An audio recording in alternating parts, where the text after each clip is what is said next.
যে আগ্রাসন সৃষ্টি করেছে। বাংলাদেশে যখন পানির অভাব, তখন বাংলাদেশে পানি নেই। যখন পানির প্রয়োজন নেই, তখন আমাদের সেই পাকা ধান তাদের পানি দিয়ে আমাদেরকে চুবিয়ে মারে। লক্ষ লক্ষ হেক্টরের ফসল নষ্ট হয়ে যায়। আজকে বিশ্বের সবচেয়ে মানবাধিকার লঙ্ঘিত হয়েছে যখন সেই ভারতের বিএসএফ গুলি করে ফেলানিকে সেই কাঁটাতারে সেই ঝুলিয়ে রেখেছিল। সারা বিশ্ব দেখেছে। আজকে বাংলাদেশের দিকে তারা আঙুল তোলে, কারণ বাংলাদেশের চারপাশে আছে ভারত। তারা জানে যে বাংলাদেশে 18 কোটি মানুষ, 18 কোটি নাগরিককে যদি তাদেরকে কাজে লাগিয়ে আমাদের স্বার্থ উদ্ধার করা যায়, তাহলে আমাদের ব্যবসা বাণিজ্য, আমাদের শিল্প কল কারখানা সমস্ত কিছু আমরা ফায়দা লুটতে পারবো।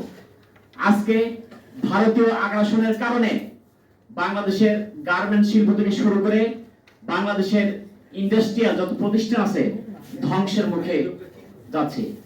আজকে বাংলাদেশে ভারতীয় নাগরিকরা অনায়াসে এই সীমান্ত দিয়ে তারা প্রবেশ করছে। আজকে যদি ইতিপূর্বে এক ভাই বলেছেন, বাংলাদেশের যত পদ্মা সেতু হোক না কেন, যদি সুরক্ষা, সীমান্তে সুরক্ষা যদি দেওয়া না হয়, তাহলে এই স্থাপনার কোনো দাম নেই। আজকে সার্বভৌমত্ব রক্ষার জন্য সীমান্তে জোরদার সিকিউরিটির ব্যবস্থা করতে হবে। বাংলাদেশে যত অবৈধ ভারতীয় নাগরিক আছে, অবৈধ ভারতীয় যারা আছে, তাদেরকে বাংলাদেশ থেকে বিতাড়িত করতে হবে, চিহ্নিত করতে হবে। বাংলাদেশে বিভিন্ন উপায়ে বাংলাদেশটা শোষণ করছে। আমাদের এই দেশকে দারিদ্র বললেও আক্ষরিক অর্থে দারিদ্র মনে করি না। বাংলাদেশ 18 কোটি মানুষ, 18 কোটি মানুষের 36 কোটি হাত। এখানে আছে মৎস্য সম্পদ, পশু সম্পদ, খনিজ সম্পদ, মানব সম্পদ, সর্বোপরি আছে মানব সম্পদ।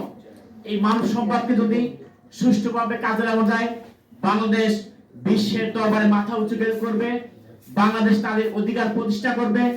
আজকে অন্তর্বর্তীকালী সরকারকে বলতে চাই, আপনারা যৌক্তিক সময়ের মধ্যে ডিসেম্বরের মধ্যেই নির্বাচন দিন। বাংলাদেশে নির্বাচনের মাধ্যমে যে সরকার প্রতিষ্ঠিত হবে, সেই সরকার গত 17 বছরে স্বৈরাচারী শেখ হাসিনার সরকার যেভাবে ভারতীয় পেট এজেন্ট ছিল, এজেন্টের মাধ্যমে বাংলাদেশের ভোটাধিকার, ভাতের অধিকার, ইলেকশনের যে প্রতিষ্ঠানগুলো ছিল সমস্ত কিছু ধ্বংস হয়েছে। আজকে বাংলাদেশের মানুষ স্বাধীনভাবে কথা বলতে পারছে। আজকে নির্বাচিত সরকারের মাধ্যমে বাংলাদেশে একটি গণতন্ত্র প্রতিষ্ঠা হবে। সেই গণতন্ত্রে তাদের মত প্রকাশ করতে পারবে, তাদের কথা বলতে পারবে। আমার মাথা উঁচুকে থাকবো, বাংলাদেশের সকল আগ্রাসন থেকে মুক্তি পাবো, এই আশাবাদ ব্যক্ত করে আমি আমার সংক্ষিপ্ত আলোচনা শেষ করছি।